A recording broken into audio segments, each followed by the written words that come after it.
Salut les fans de tech, j'espère que vous allez bien. Aujourd'hui on se retrouve en extérieur pour vous faire un retour sur le micro Bluetooth Sennheiser Memory Mic que j'ai déballé avec vous en direct sur la chaîne il y a quelques temps. Donc je vais vous faire un retour et en même temps vous allez voir ce que ça donne en utilisation extérieure. Contrairement à ce que je pensais, le micro n'est pas vraiment Bluetooth. En fait, il enregistre en local ce qui se passe, tout ce qu'on dit en fait. Et lorsqu'on met fin à la vidéo, on resynchronise la mémoire du micro avec son smartphone, iOS ou Android.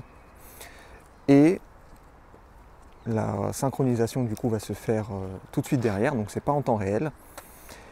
Et malheureusement parfois, les fichiers qui sont sur le micro sont corrompus ou inaccessibles et du coup on perd tout l'enregistrement et soit on est obligé de recommencer, soit on est obligé d'utiliser le son du smartphone. Parce que le point positif aussi, c'est que le son du smartphone et le son du micro sont enregistrés en temps réel. Ça veut dire que vous pouvez par la suite choisir si vous voulez utiliser le smartphone ou le son du smartphone ou le son du micro. Alors une autre particularité qui est super sympa, c'est que comme je vous l'ai dit, vous pouvez choisir entre le micro intégré au smartphone ou le Sennheiser en post-production. Et du coup, ce qui est bien, c'est que actuellement, le micro est fixé sur mon fils et je suis en train de filmer avec le smartphone. Donc là, ce que vous êtes en train d'entendre, c'est ma voix via le micro du smartphone de mon iPhone 11 Pro. Et mon fils, je vais basculer sur le micro Sennheiser. Et là, c'est mon fils qui parle dans le micro. Et comme vous pouvez le voir, on n'est pas du tout à côté. Je peux même m'éloigner un petit peu. C'est pas possible. Et donc, on l'entend comme si on était vraiment à côté de lui. Et c'est vachement sympa parce qu'on peut faire des plans sympas avec les enfants. Donc là, je suis en train de filmer mon fils. Bon, vous ne me voyez plus parce que je suis sur la caméra arrière du smartphone. Et donc, lui, il est à peu près 3 mètres de moi. Là, il est en train de s'éloigner. Il fait le tour de la petite fontaine qui est en piteux état en ce moment, d'ailleurs, qui est à l'arrêt. Donc, il fait le tour de la fontaine. Et si il marmonne quelque chose ou s'il est en train de parler, eh bien, je vais l'entendre. Viens par là, Ivan. Reviens ici, s'il te plaît. Ça va? Oui, ça va. Voilà. Donc là, je suis en train de filmer mon fils qui essaye tant bien que mal de faire de la trottinette. Et lui se trouve à 3-4 mètres de moi.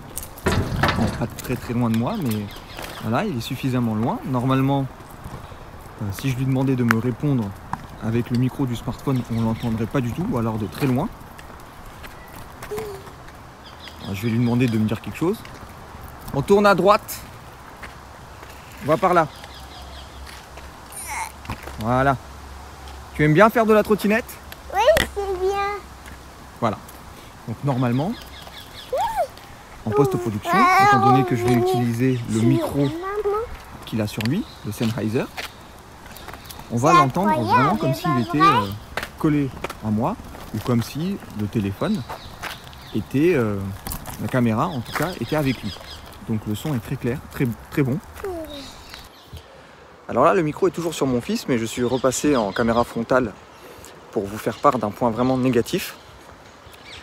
Le vrai point négatif du micro Sennheiser, c'est que, étant donné qu'il n'est pas vraiment connecté en Bluetooth au téléphone, en fait, il est Bluetooth, donc il se connecte en Bluetooth au téléphone, également en Wi-Fi pour le transfert des données, mais uniquement via l'application Sennheiser. Et du coup, si on n'utilise pas l'application Sennheiser, le micro ne sert strictement à rien. Et on ne peut d'ailleurs même pas l'utiliser, avec un PC, avec autre chose. Voilà. Donc le point négatif, c'est que le jour où l'application Sennheiser n'est plus supportée, eh bien le micro part à la poubelle. Donc là, on a rebasculé sur la caméra arrière de mon smartphone. On voit également ma chienne. Bon, hop, on va la faire sortir du champ de vision. On voit mon fils encore en train de faire de la trottinette. Et donc, pour conclure, ce qui est vraiment bien avec ce micro, c'est que, bon, encore une fois, contrairement à ce que je pensais, il n'est pas vraiment Bluetooth. Du coup, un inconvénient, c'est que il est dépendant de l'application, mais surtout, c'est un gros avantage, c'est que on peut, en post-production, choisir d'écouter le son du micro ou le son du smartphone. Et ça donne des possibilités qui sont super géniales. Voilà. Parce que tout simplement, si on utilisait un microphone Bluetooth standard, c'est le micro Bluetooth qui serait utilisé, et puis c'est tout. On ne pourrait pas, en post-production, couper le micro Bluetooth pour basculer sur l'enregistrement du micro intégré au smartphone. Alors sinon, un mot sur l'application Sennheiser, elle est vraiment bien faite, puisque elle est très minimaliste en fait. On fait vite le tour, on a la possibilité de tourner un petit film avec la caméra frontale ou la caméra arrière. En revanche, il n'est pas possible de faire la bascule en cours de tournage. Donc on doit filmer avec la caméra arrière, et si on veut passer sur la caméra avant, il faut couper, puis recommencer, reprendre l'enregistrement. Alors pour la fin de la vidéo, j'ai repris le micro. Et donc pour refaire le point rapidement, c'est un très bon micro, malheureusement limité par le fait qu'on ne puisse pas l'utiliser en dehors de l'application Sennheiser, et du coup ça laisse à désirer sur la durée de vie du produit, puisque le jour où l'application ne sera plus supportée, le jour où elle ne fonctionnera plus, tout simplement on ne pourra plus l'utiliser, et surtout on ne peut pas malheureusement aujourd'hui l'utiliser avec d'autres applications. Un partenariat a été normalement prévu avec Filmic, donc avec l'application Filmic Pro.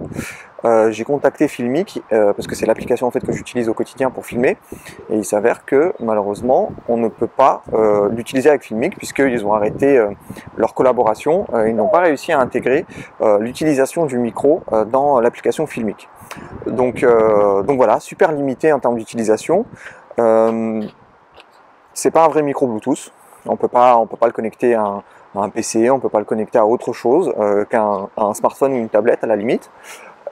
Et du coup, pareil, étant donné qu'il passe par l'application Sennheiser et que c'est pas vraiment un micro Bluetooth, tout est enregistré en local. Et si ça se passe mal, si le transfert des fichiers audio se fait mal vers le smartphone, eh bien on a perdu tout l'enregistrement. On peut rien faire, on peut même pas les récupérer, on peut pas le connecter autrement pour voir ce qu'il y a dessus ou autre.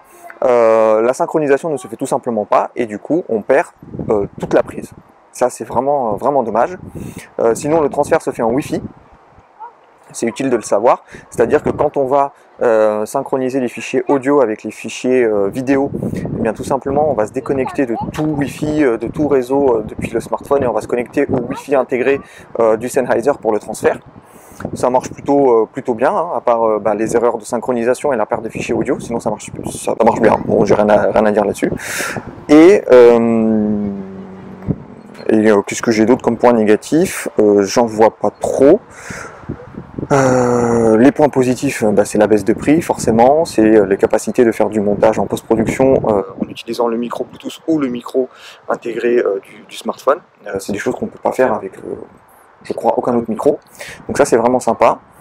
Le fait justement de pouvoir s'entendre nous dans le smartphone, et puis les enfants ou quelque chose d'autre à distance, je sais pas, 20, 30 mètres, même 50 mètres, ça c'est aussi sympa.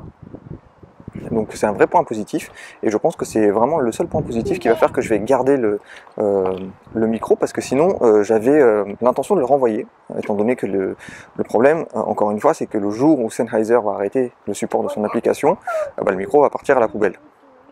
100 € à la poubelle quand même. Donc bon, mais étant donné que c'est le seul à pouvoir faire ce genre d'utilisation, donc à permettre en post-production d'utiliser les deux micros, smartphone et le Sennheiser, je vais pouvoir faire des trucs sympas avec mes enfants. Voilà les amis, la vidéo est terminée, j'espère qu'elle vous aura plu, qu'elle vous aura été utile. Si vous avez des questions sur ce petit micro, n'hésitez pas à me les poser en commentaire, j'y répondrai le plus vite possible. Si j'ai oublié des trucs, pareil, je vous donnerai les infos en commentaire. Moi je reviens très vite avec une autre vidéo. Normalement la prochaine qui est prévue, c'est une vidéo de comparaison de la qualité entre la GoPro 8 que j'ai déballée il y a quelques mois maintenant et mon iPhone 11 Pro. Et je ferai aussi une autre vidéo comparative entre la GoPro 8 et la GoPro Hero 7 Black que j'ai toujours. Donc je vous dis à très bientôt et d'ici là, portez-vous bien. Salut!